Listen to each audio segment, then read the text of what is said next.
Angie Breeden, and I'm the founder and the facilitator of the St. Albans On Purpose project. So I'm going to share my screen here with you and we'll get started.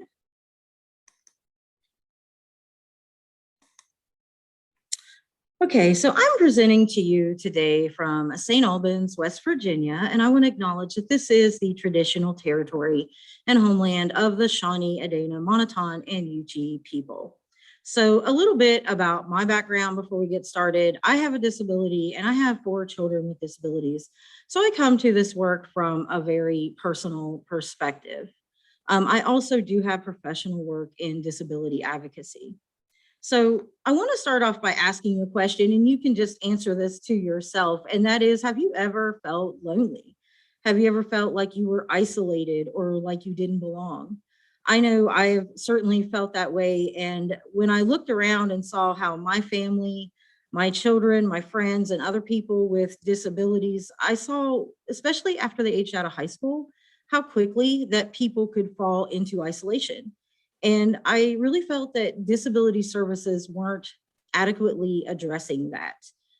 There were things in our community, like there were special needs events and dances and things, but it just somehow missed the mark about helping people truly belong and be a part of our community. And I felt that we could build something more organic, something that really was unique and belonged to us and address the issue of isolation in our community.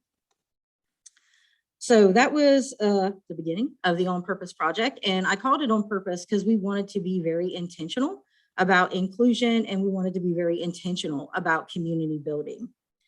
So our city received a grant from the West Virginia Developmental Disabilities Council to do inclusive community improvement projects where people with intellectual and developmental disabilities would work alongside their non-disabled neighbors. And I will say we've demonstrated that. So if you are a person with an intellectual or developmental disability, or you're a parent, or you have some other close relationship with someone who has an intellectual disability, what would it mean to you for the city or town that you lived in to say, we are going to embrace inclusion. We're going to make sure you feel like you have a place here and you belong here and you contribute. That's what we wanted to do. And it has meant the world to me over the past couple of years. So cities absolutely can embrace inclusion. And what I want to go over with you today, while telling the story of our project, is why civic engagement, why that is what we chose to work on, what we've accomplished so far. And then I want to give you some basic tools to take this home. I would love to see this spread to other cities and towns to take it upon themselves to see that their citizens with intellectual and developmental disabilities are not becoming isolated. So to kind of give you a feeling for our project, I'm going to introduce you to Mike. This is a local business owner, and he's going to share his perspective on our project.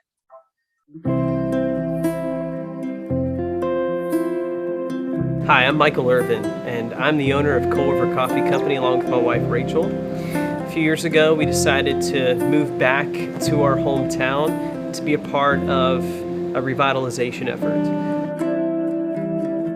Probably heard this quoted a million times, but if you want the future that you desire, you have to do something to create it.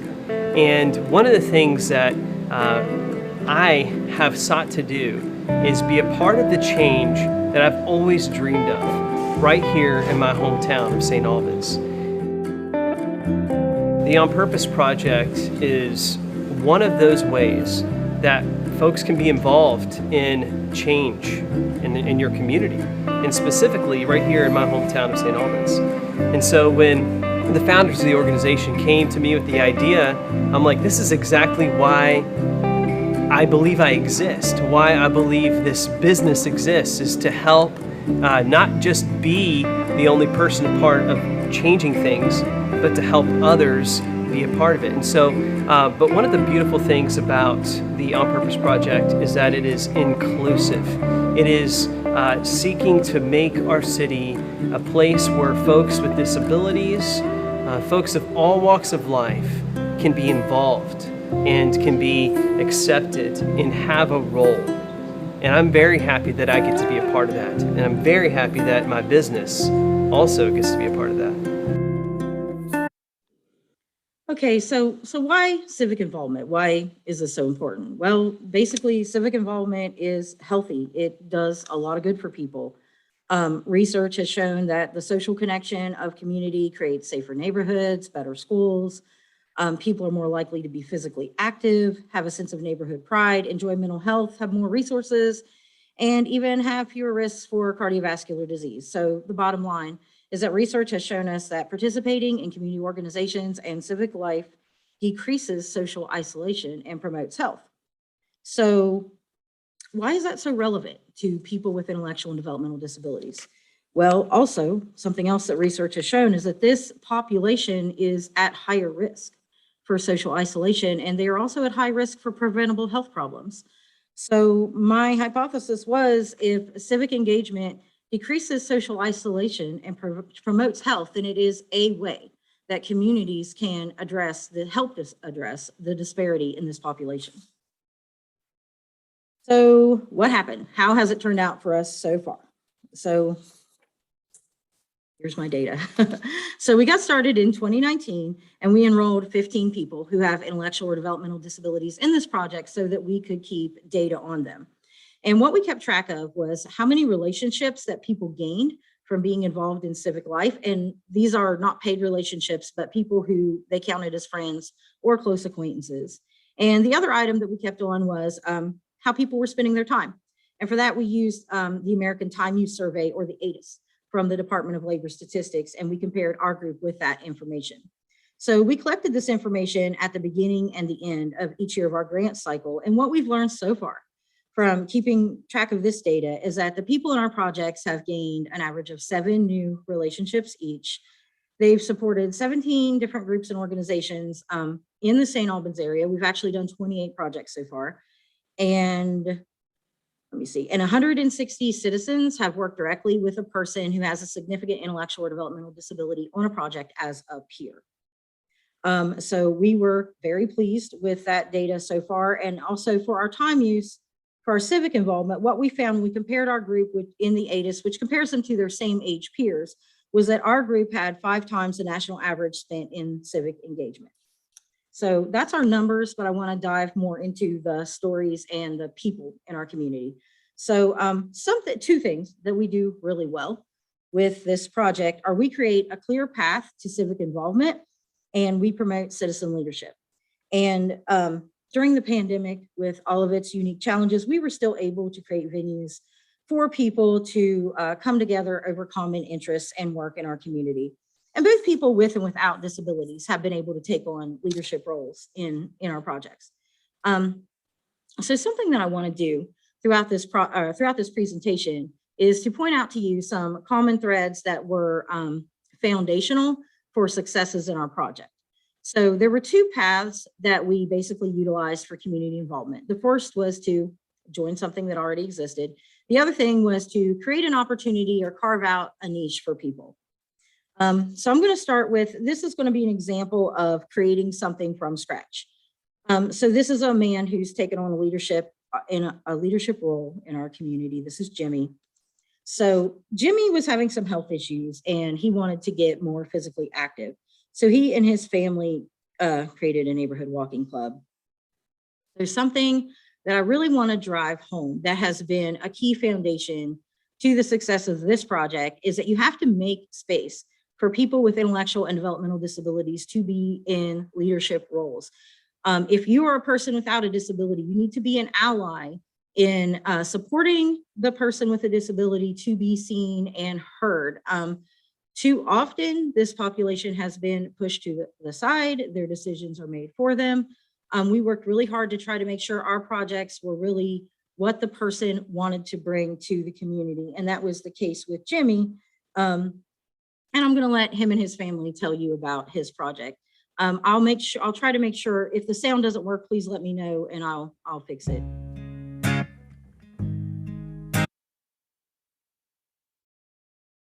Are you hearing it okay? Share sound. Yeah, it's on share sound.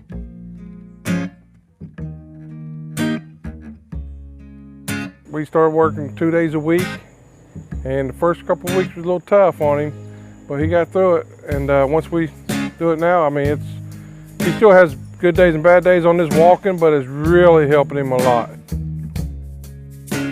I walk every Tuesday and Thursday at 8 o'clock and until whenever we get back from our club. The support from the community is just absolutely wild, man. They just all, hey Jimmy, or they show up to support him and help him, and it just, you can't ask for a better community to do this project in. I've been having fun with it too.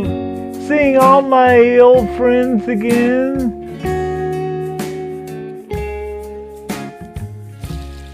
He's lost 58 pounds total, not all of it through just this, but Weight Watchers and walking club, which helped maintain the weight and also keep the weight off of him, but it's helped him a lot with maintaining the weight loss. It helps me to lose weight and to get motivated and things like that. The walking club was the idea for Jimmy. When we ran it past him, that's the one he chose that he wanted to do. Yeah. It's been great for all of us, not just Jimmy. Jimmy is it's his club, but we all benefit from it. When we get out, we get our exercises too, and we look forward to Tuesdays and Thursdays at 8 o'clock just so we can get out and get our exercises.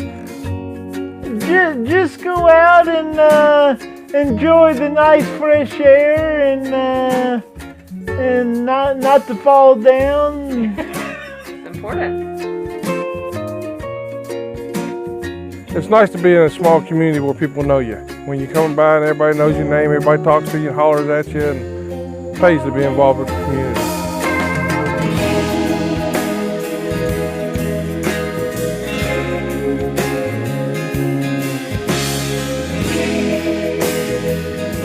Like my cousin Thomas and Karina and Kaylee, and What do they do? they wave at me and go, "Yes, sir."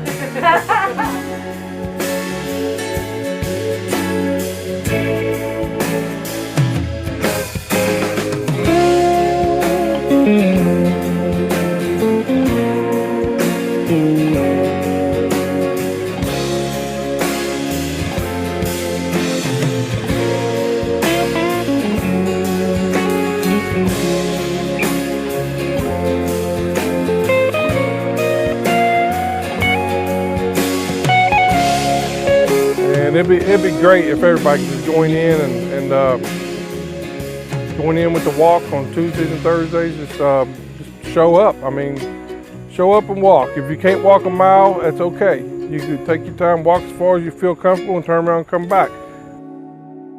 It just makes me feel happy inside my heart seeing them. So Jimmy's walk was a real boon activity for us during the pandemic because everything was closed and there wasn't a lot of opportunities for people to get together and do anything. But with walking, it was a safe-ish way because you could be as socially distant as you wanted to be. So Jimmy was kind of already well known in town before we got started, but he's sort of reached iconic status at this point with his walk. He's done quite a few media appearances, and he's decided to use his platform to do benevolence work. So he has done a couple food drives. He's actually in the middle of doing a toy drive for local children right now. And the thing about Jimmy's walk is it's a good example of how community involvement leads to other opportunities. And that is something that we have seen consistently with everyone in our project, is that once they get out in the community and start getting better known and people start seeing their gifts and their talents and their capacities, they start getting invited to do other things and to be a part of more things. And it doesn't have anything to do with us. It's just the community itself is reaching out and embracing them and moving them into different positions within the community. So something else about Jimmy, this is a man who previously lived in an institutional setting, was, pretty isolated. And then he moved in with his cousin, Charlie, who you saw in the video with him and his family. And he is very, well supported to pursue his civic activities. And that is also just a really foundational thing. Good support equals success. I mean, I really believe after the past few years of doing this work, that there's really not anything people can't do if they have adequate support to do so. Okay, so that was developing something from scratch. Now I'm going to talk a little bit about when you can partner with something that already exists. So this is Barry. So Barry is a man who has a very strong interest in education. He's interested in history, sciences, and one of the things that he was particularly interested in was ghosts and paranormal activity and some of the older buildings in our town that were rumored to be haunted. So we introduced him to the Historical Society, and this is, just another strong foundational thing. Community partners. You find the places in your community where civic life is happening and you connect with those people. So Barry volunteered at the Historical Society in various roles. He's attended their presentations. He's helped out with their historical tours. He's done some building maintenance work, but I'll let him tell you about it in this. I'm Barry Miller, and I volunteered at the Historical Society.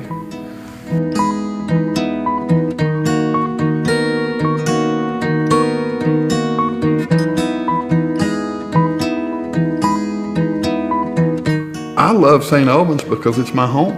I love the people here, and I love the river and just everything about it. I wouldn't live anywhere else if I had the chance. Barry can't wait to get dropped off to the St. Albans Historical Society. We try to come at least once a month. Barry will text me. Whenever he finds out there's an event, he will text me or call me and say, hey, I just got a text about this. Can we go? Can we go? Can we go? Well, we need to know about our history. We need to know about it so when we see something, we can appreciate it and pass it on to our kids. When Barry comes to the St. Albans Historical Society, he'll sweep, he'll take out the trash, he'll come outside, and if weeds need pulled, he'll pull weeds. He likes to see it kept neat and tidy and all the things preserved like they should be. There's like a lot of places that do have a lot of history, and we need it because if somebody needs to look at something, then they will tell them. He's missed his friends. He's missed socialization.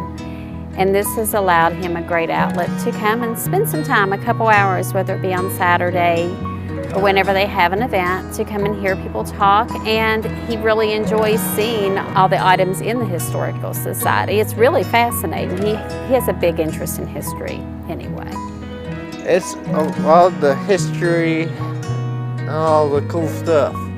Barry is very much a social butterfly. He never meets a stranger. He's very friendly, he's very helpful. He's very good at research. He's very good at helping as far as whether it be with gardening, whether it be with at the St. Albans Festival of Lights, in any aspect. He just enjoys people and being around people. I enjoy doing it all. Like if they need me doing like the Halloween Civil War thing, I would come and do it. It sounds pretty fun. The On Purpose project gives them the ability to do that and for the community to get to know them better. Because too many times they're isolated and not involved and made part of events and activities that go on, but yet they want to be. Like if they need me to do something, then I would come over and do it if I have a ride or not. If there's no ride, then I can't. And they're very capable, and everybody should get to know them and understand what their abilities are. They're not disabilities, they're abilities. It'll be fun if I can go out more than staying in the house all day. It cheers me up. So again, you see where community involvement evolves into other opportunities. Barry started out with the Historical Society, And as he became more known in the community, more and more opportunities opened up to him. He volunteers with our garden club that maintains our city flower beds. And he also works at our haunted trail as a scare actor, which this is a huge event put on by our Parks and Rec. That's Barry in the yellow jacket and that scary masks. And this is another note about community partners. Our Parks and Recreation department is wonderful. They constantly have activities going on. So being involved with them, once again, you find the places in your community where civic life happens and, connect with those people. Okay, so this is Travis. Travis was very concerned with accessibility. And I mean, for obvious reasons, if it's not accessible, Travis couldn't go. So he did some volunteer work before the pandemic with the city in giving them input on the different accessibility features that the city was putting into the parks at that time. But when COVID happened, it really limited Travis's ability to go out because of health concerns that would have been very dangerous for him. And also local businesses were suffering during that time. I'm sure everybody knows that that happened everywhere. Just all the small businesses got hit really hard. So as we were talking with Travis, we came up with this idea to try to do something to support local businesses and the disability community together. And people with people with disabilities in our community wanted to support our small businesses, but there's a lot of very old buildings in our town that were grandfathered in for accessibility, and they just weren't accessible to people. So we decided to create this guide that allowed small businesses to tell us how they were going to be accessible to the disability community. And as probably a lot of people are aware, during the pandemic, a lot more people really started using technology to make things accessible, and that benefited, people with disabilities as well. So what we did is we created some surveys and let the small businesses tell us how they were going to be accessible. We had businesses doing things like providing video shopping, curbside service, along with your typical accessibility things. So we cataloged all that and we put it into a guide so that people could use it and connect to small businesses. And this is another example of how community involvement evolved into other opportunities. In the case of Travis, we had a citizen who had brought up to us that they felt there should be a way to bring first responders and the disability community together. And this was something the fire department has been another good community partner for us.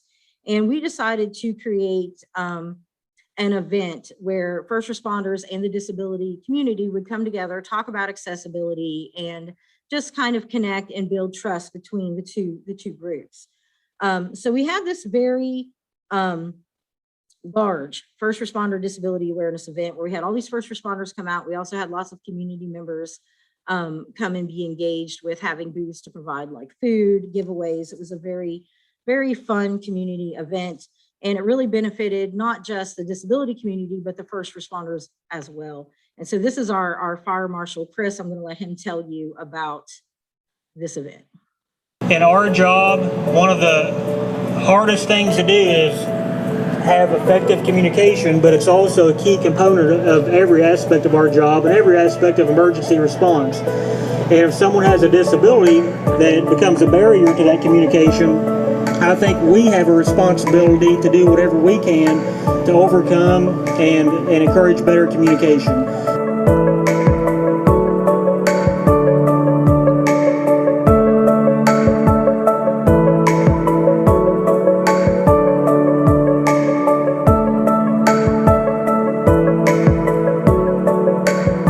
So that's what the whole event is about, to encourage communication on both sides and to help us do our job better, which increases public safety, and that's the overall goal.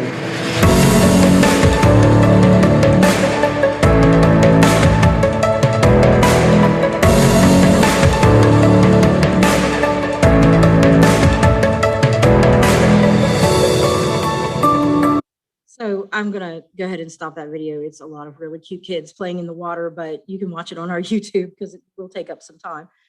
So because it was summer and the COVID cases were very low, Travis was able to come in person to this event and pass out his guide to community members. And he also got to spend a lot of time talking with different first responders about accessibility needs in the community, which was really important to him. And now this is an annual event, and Travis is on the planning community. And like I said, again, community involvement, it always seems to evolve into other opportunities for people. In addition to this, Travis was in the media speaking about our first responder event and why it mattered. And we ended up actually getting an award along with the fire department for that event. And Travis was able to be there and be a part of that. And again, I can't stress enough, you have to make space for people with disabilities to be in those leadership roles and be an ally in supporting them, to be seen and heard, and to bring the things that they want to the community. Okay, so something I haven't touched on at all is children or people who are non-speaking, and Davis is both. So we spent some time with Davis and his mom and his support staff, and we got to know him and to see like what he really liked. And Davis loved art. It just really lit him up. And so we wanted to find a way to bring Davis together with the community in art. And we actually had we had a little art festival that used to happen every year before COVID. And we had this really cool, accessible event planned, and then COVID came and shut all that down. So we thought, okay, we have to find a way to get Davis involved in the community in something that includes art. So our farmers market had a kids day, but of course it was, during the pandemic, which, we're still during a pandemic, but we had to keep him safe from the crowd. So we put up a booth so that he could be socially distanced from everyone, but still be at the event. And we had all these local artists. They drew like these black and white line drawings on canvases. And then we just set them up around the parking lot and put paints out and just let the kids come and go nuts. And they would come up to the booth. And of course, Davis's mom was in the booth with him, and she would introduce him and talk to the children about him. And it was a really fun event. But what we learned from it was that what really lit Davis up and got Davis excited was the time spent around other children. So once we got to a point where vaccines had rolled out and it was summertime and cases were low, we created an inclusive playgroup at our local park. And you'll see something else I want to point out in this picture is what the children are standing and sitting in front of is a communication board that our city put in for children with communication needs in our park, which was another way that we are working to be inclusive. So we started out with 6 kids. It's now grown to 14 families of children with and without disabilities. We have a great mixed group. It's been a really successful event. We actually just got a grant to put in more accessible equipment in our playground for the children. And Davis has the connections with the other children like he wanted. Okay, so I'm going to skip this video because it's kind of long and I think I'm going to be eating into my time. But so once again, community involvement evolves into other opportunities. We had a project that went bust. We moved on to the farmers market, and then that led us to where we are now, the play group, which has been a really good connection for Davis. And these are just some examples of many projects. We have more videos on our YouTube. We have more videos to come. There's still many that are in production. I want to introduce you to one last person from our project. This is Julie White. She is our project chair of our advisory board. This is a woman who has really stepped into her role in being a leader and a role model in the community for both civic involvement and inclusion. And I'll let her share her perspective of the project. The Putting on a Purpose project means the world to me. I've been doing the project for 3 years. I love it so much. People with disabilities get to have a chance to, go to like the garden club, the Jimmy Walk, and so much more. And also, I am the chairman of the board, and I'm happy with the success that we put so much hard work and dedication into this, and I love it so much and cannot wait for more things to come for the project. So yay! So again, you know, people with intellectual and developmental disabilities, we know that this population tends to get isolated, and civic engagement is a way that communities, cities, towns can address this disparity in this population. So I want to talk just very shortly. Am I doing okay on time? Okay. So I want to talk very shortly about, you know, how you get this done. So I put 2 downloads on the presentation page that we created for you that give you just a basic guide for facilitators for getting started and some essential foundations. We are rolling out a lot more products. They're still in production to support people in building inclusive cities. But if you're wanting to get started with this in your town, you have to have allies. You're going to have people who want to do this with you, who will support you when it comes to approaching your city government. So you're going to look for people in decision-making roles who want to promote inclusion for people with disabilities, or people who benefit just from increased civic engagement of citizens, because this project is really good for both. And you know, I can't stress enough, finding the places in your community where civic life happens, connecting with those people, it's really one of the biggest keys.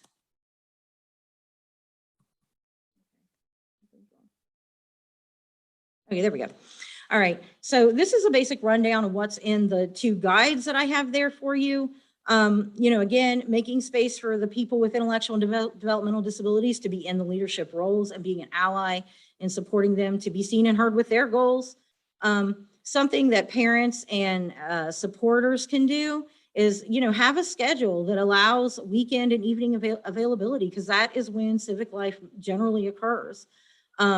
Something that both community or families and supports can do is make sure people have access to group communications. If it's texting, social media, however an organization communicates, people need to be able to access that. Arranging transportation for people, always focusing on the person as an individual, you know, not as a group. You know, it's not a group of disabled people doing a thing. It's Travis or Jimmy or Julie, and giving people opportunities to give their input, to be heard, and always publicly acknowledge the person's contribution. So again, all of our additional products, tech support, training, everything, it's going to be on our mailing list. So if anybody has questions, I'll go to the Q&A box and see what we have. Okay, so so I have a question here. Who does the outreach? We do that as On Purpose. We did that as facilitators. That is something you will find in the guide if you download it, the guide for facilitators. I feel it's very important that whoever facilitates this work in your city is in a dedicated and paid role.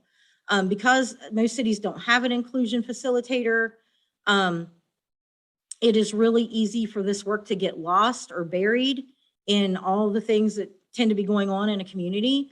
So having someone who is committed and dedicated to making sure inclusion happens is very important. Now, I will say, it started out like me and my assistant carrying the load. It's not so much anymore because we have so many volunteers, and because people know about us, people reach out to us now and actually ask, invite people to come, like, does this person want to come and volunteer with something? Okay, so another question I see is, do members of the walking club or his volunteer groups do other things with Jimmy, like inviting him to picnics? Does he invite people to his home? I don't think they've invited a lot of people to their home, but I don't know the answer to that because of the pandemic. But as far as him getting invited to things, yes. He is very popular.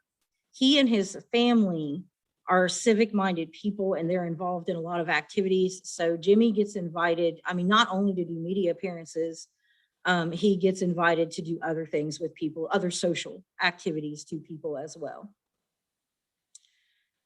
Okay, so does anybody have any other questions?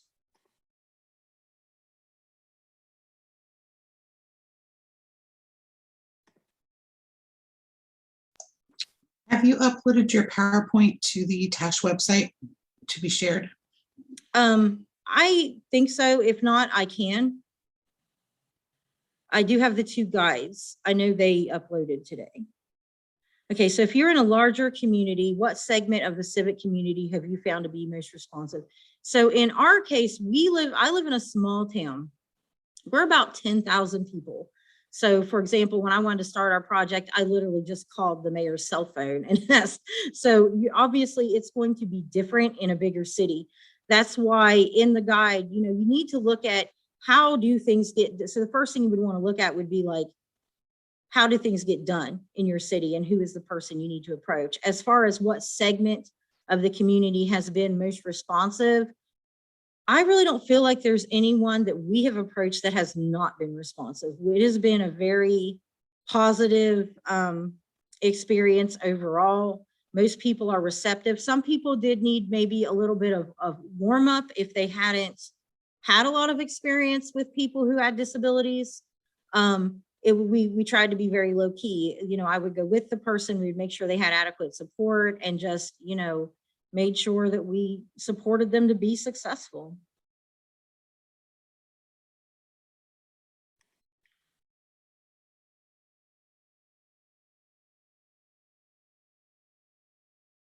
Okay, so I don't see any other, I'm going to stop sharing. So I don't see any other questions yet. But thank you all so much. Like I said, there's going to be more. There's more in the guides. There is more in our website.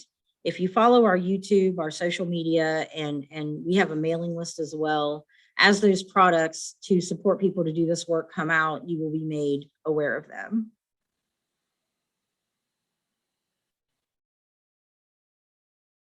So does anybody have, okay, I see another question. So somebody asked, what are my long-term goals for the project? My long-term goal for the project would be for the community to be a naturally inclusive place where it was assumed that people with intellectual and developmental disabilities would be included and would be leaders in civic involvement. I want the people in this community to feel like they truly belong, to feel like they're connected to each other, that they can trust each other, that they can rely on one another. That would be my long-term goals, for it to just be simply woven into the cultural fabric of our community.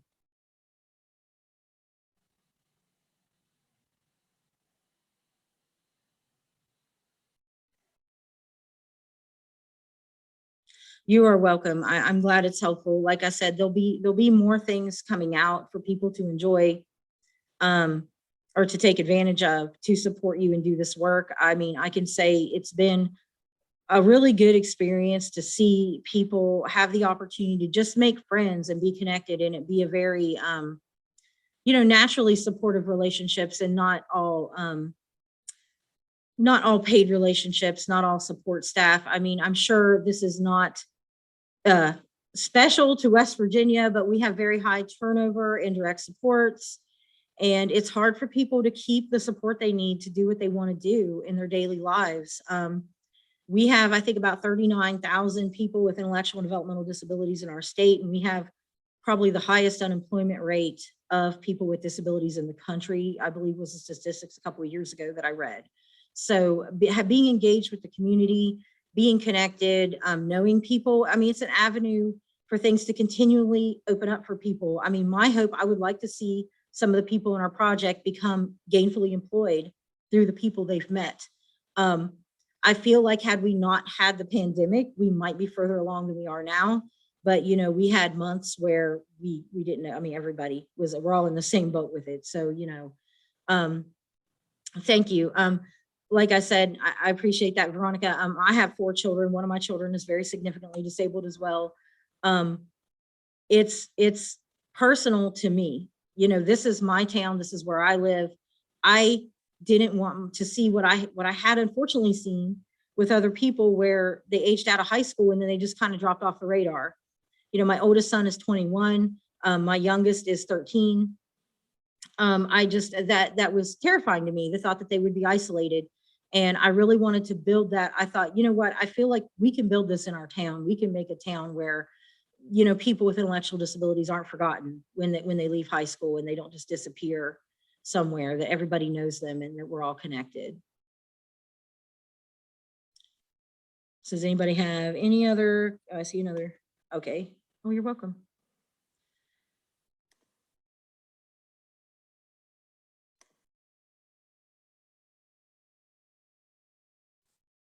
Okay, thank you. I really means a lot to me, all your thanks and your appreciation that I'm seeing in the chat box. And like I said, stay in touch with us. If this is something you or someone in your community is interested in pursuing, we're going to be here to provide technical support and training and assistance for people who want to start this in their own community.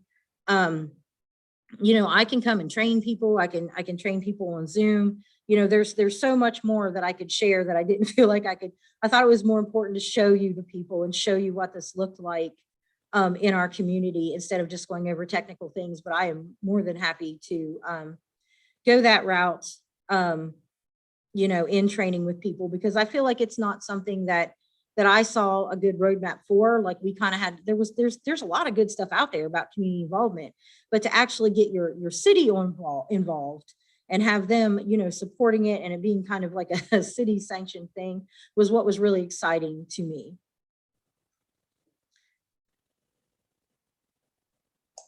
I really thought the communication board in the park, that was amazing. Yeah, that was something our city bought. I mean, that wasn't like we didn't pay for that with grant monies. Like our city bought that for our kids to be able to have that in our park. And they continue. Building those relationships with your city departments and your city department heads, that's been a good door opener, because then when they're making decisions about like Parks and Rec, when they're making decisions about what they're going to buy and what they're going to do with their budgets, they remember us and they remember, the people in the community who need accessibility, who need, those extra features. And we stay on their minds because we stay connected to them and we have relationships with them. And, we do things like, when they're having events, we come out and volunteer and we support them right back. So it just keeps those channels and that communication open of this all being one big partnership of us working together to build a connected community.